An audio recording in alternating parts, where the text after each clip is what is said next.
पहलगाम हमले के मास्टरमाइंड हाफिज सईद को पाकिस्तान से घसीटकर भारत लाने की पूरी तैयारी हो गई है। पाकिस्तान में हर पल खौफ के साए में जी रहे हाफिज सईद को चारों खाने चित करने का मास्टर प्लान बन गया है। पहलगाम हमले का भारत लेगा बदला, मास्टरमाइंड को विदेश मंत्रालय भेजेगा समन।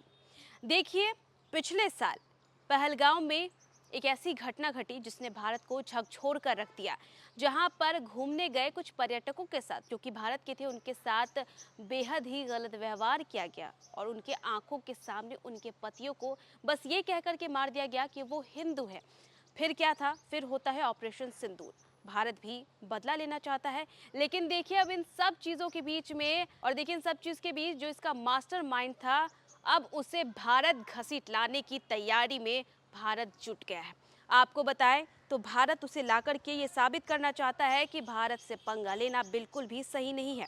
आपको बताएं तो मास्टरमाइंड हाफिद को विदेश मंत्रालय जो है वो समन भेजेगा, हाफिज सईद को समन भेजेगा। ये बड़ा एक्शन लिया जा रहा है उसे भारत घसीटने के लिए।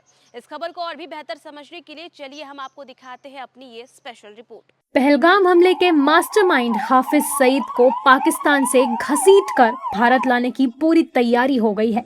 पाकिस्तान में हर पल खौफ के साए में जी रहे हाफिज सईद को चारों खाने चित करने का मास्टर प्लान बन गया है। दरअसल पहलगाम आतंकी हमले में एनआईए का एक्शन तेज हो गया है। खबर है कि एनआईए आतंकी हाफिज सईद को समन भेजेगी। भारत इस समन को विदेश मंत्रालय के जरिए भेजेगा। भारत अब लश्कर तैयबा के चीफ हाफिज सईद के खिलाफ बड़ी कानूनी कार्रवाई को आगे बढ़ाने जा रहा है। एनआईए ने जुलाई 2026 में दाखिल सप्लीमेंट्री चार्जशीट में हाफिज सईद को पहलगाम आतंकी हमले का मुख्य साजिशकर्ता बताया है। एनआईए का आरोप है कि हाफिज सईद पहलगाम आतंकी हमले की साजिश में शामिल था। इस मामले में जम्मू की विशेष एनआईए अदालत पहले ही हाफिज सईद के खिलाफ गैर जमानती वारंट जारी कर चुकी है। अब इसी वारंट के बाद कोर्ट की तरफ से जारी समन को पाकिस्तान में आधिकारिक तौर पर सर्व कराने की प्रक्रिया आगे बढ़ाई जा रही है। अब आपको ये भी समझा देते हैं कि आखिर इस कदम के मायने क्या हैं। हाफिज सईद को सीधे जवाबदेही के दायरे में लाने की कोशिश, भारत के सबूतों और जांच को अंतर्राष्ट्रीय मंच पर बल मिलेगा। पाकिस्तान में बैठे आतंकी नेटवर्क को कड़ा संदेश जाएगा। पाकिस्तान के आतंक पर एक्शन वाले दावों पर सवाल और बढ़ेंगे।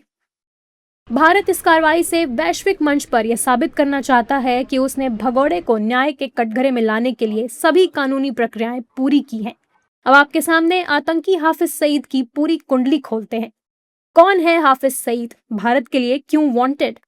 पहलगाम आतंकी हमले का मास्टरमाइंड। 26/11 मुंबई आतंकी हमले का मास्टरमाइंड। 26/11 हमले में 166 लोगों की मौत हुई थी। भारत में कई आतंकी हमलों की साजिश का आरोपी है। अमेरिका और संयुक्त राष्ट्र ने आतंकी घोषित कर रखा है। भारत के मोस्ट वांटेड आतंकियों में शामिल।